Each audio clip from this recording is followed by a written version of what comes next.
Okay, students, let's do second part of this chapter.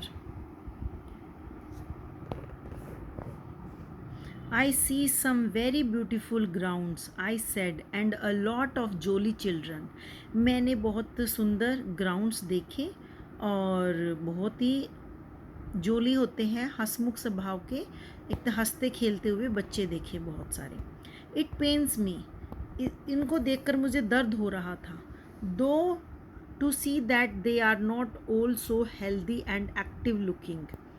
मुझे क्यों pen हो रहा था कि वो इतने ज़्यादा हेल्दी भी नहीं दिखाई दे रही है और ना ही ज़्यादा इतने एक्टिव है, इतने चुस्त है, फिर भी वो इतनी मस्ती से खेल रहे हैं, इंजॉय कर रहे हैं अपनी लाइफ का. When I came in I so one poor little girl being laid out. जब मैं अंदर आया तो मैंने देखा कि एक बड़ी पुअर बेचारी सी छोटी सी गर्ल है जो कि लड़के की तरह दिखाई दे रही है.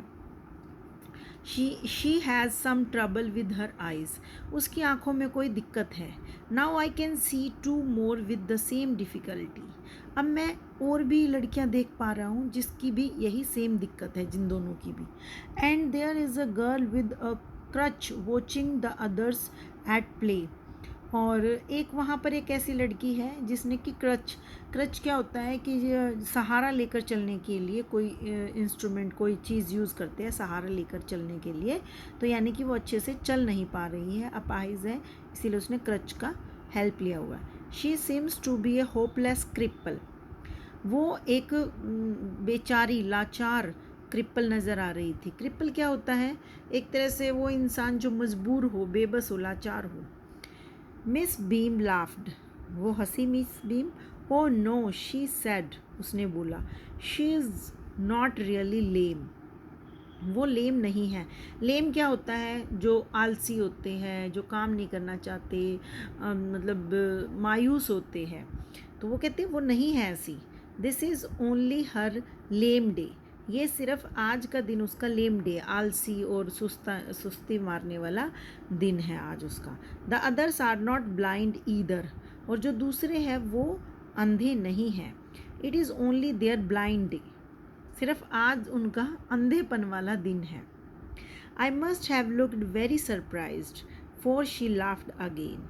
मुझे बहुत ही हैरानी हो रही थी कि वो बार बार क्यों हंस रही है. This is a very important part of our system to make our children appreciate and understand misfortune. We make them share in misfortune too. अब ये हमारी ज़िंदगी का, हमारे सिस्टम का बहुत ही इम्पोर्टेंट पार्ट है कि उन चिल्ड्रन की तारीफ़ की जाए और उन्हें समझा जाए और उनके मतलब कि मिस फॉर्चून क्या होता है? कुछ बैड हैपनिंग. उनके साथ कुछ ना कुछ बैड हैपनिंग हो गई है जिसकी वजह से वो चल नहीं पा रहे हैं, वो देख नहीं पा रहे हैं. लेकिन हमें उन्हें बार बार अप्रिशिएट करना चाहिए, उनकी तारीफ़ करनी चाहिए ताकि जो भी दिक्कत आई है उसे सहन करने में हिम्मत मिले. We make them share in misfortune too. हमें उनके दुख दर्द को भी बांटना चाहिए और मतलब कि उनका दुख हमें सुनना और समझना चाहिए. ठीक है, बांटना चाहिए. Each term every child has one blind day. बारी बारी से हर एक बच्चे का अंधेपन का दिन आता है. वन लेम डे, एक आलसी वाला दिन. वन डीफ डे, एक बहरेपन का. वन इंजर्ड डे, इंजर्ड होता है चोट लग जाना. एंड वन डम डे, जिसमें डम डे क्या होता है? डम कि जो बोल नहीं पाता, गूंगा. During the blind day their eyes are bandaged absolutely. जिस दिन उनके अंधेपन का दिन होता है तो उनकी आंखों पर पट्टी बांध दी जाती है पूरी तरह से. And they are on their honour not to peep. और वे बड़े सम्मान के साथ, गर्व के साथ चलते हैं. ऐसे नहीं बेचारे लाचार होकर, मजबूर होकर नहीं चलते, वे बड़े स्वाभिमान के साथ चलते हैं, respectfully. The bandage is put on over night so they wake blind. जो पट्टी होती है वो सारी रात रखी जाती है ताकि वे जो जब जागे ना तो भी वो अंधे ही जागे सारी रात की वजह से. जैसे सुबह भी वो अंधे ही उठेंगे, उसके बाद उनकी आंखें खुलेंगी, पट्टी खुलेगी. This means that they need help with everything. इसका मतलब है कि उनको हर काम करने के लिए मदद की ज़रूरत होगी. Other children are given the duty of helping them and leading them about. जो दूसरे बच्चे हैं वो उनकी ड्यूटी लगाई जाती है कि वो उनकी मदद करें और उन्हें रास्ता दिखाए हर एक चीज़ के बारे में कि यहाँ जाना है, वहाँ नहीं जाना है, इधर दीवार आ गई, मुड़ जाओ, इस तरह से गाइड करें। They all learn so much this way. इस तरह से वो बहुत कुछ सीखते हैं सारे के सारे, both the blind and the helpers. जो ब्लाइंड है वो भी सीखते हैं और जो हेल्पर्स है वो हेल्प करना सीखते हैं। ठीक है। There is no misery about it. अब इसमें कोई भी दुख भरी बात नहीं है, कोई भी ऐसी दिक्कत वाली बात नहीं है। Miss Beam continued, Miss Beam आगे बोलती रही। Everyone is very kind. हर कोई बहुत ही दयालु है। काइंड मतलब बहुत ही दयालु है, नर्म है, सॉफ्ट नेचर का है, गुड बिहेवियर है। And it is really something of a game. और ये एक तरह से एक गेम की तरह है। Before the day is over though even the most thoughtless child realizes what misfortune is.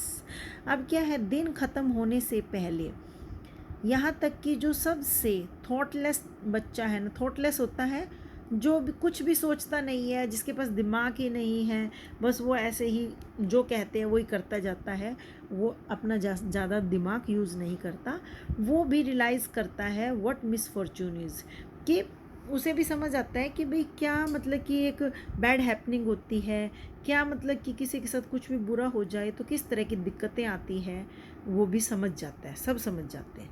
The blind day is of course really the worst but some of the children tell me that the dumb day is the most difficult. अब जो अंधेपन का दिन होता है ना, वो वास्तव में सबसे भयंकर होता है, सबसे ज़्यादा बुरा होता है। वर्स्ट मतलब सबसे ज़्यादा very bad, very very bad होता है। बट कुछ बच्चे कहते हैं कि नहीं, जिस दिन डम डे होता है ना, कि बोलना नहीं होता, वो सबसे ज़्यादा डिफ़िकल्ट है।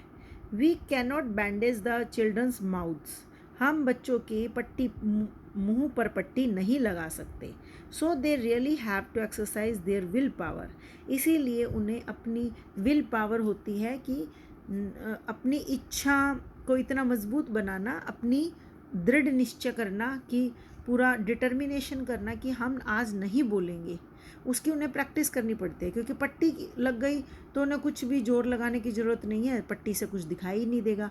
लेकिन मुंह पर पट्टी नहीं है तो उनका बोलने का जब मन करता है तो उन्हें अपने चंचल दिमाग को काबू करना पड़ता है। इसीलिए डिटर्मिनेशन यानी विल पावर उनकी प्रैक्टिस करनी पड़ती है कि हम नहीं बोलेंगे, ऐसा मजबूती से सोचना पड़ता है।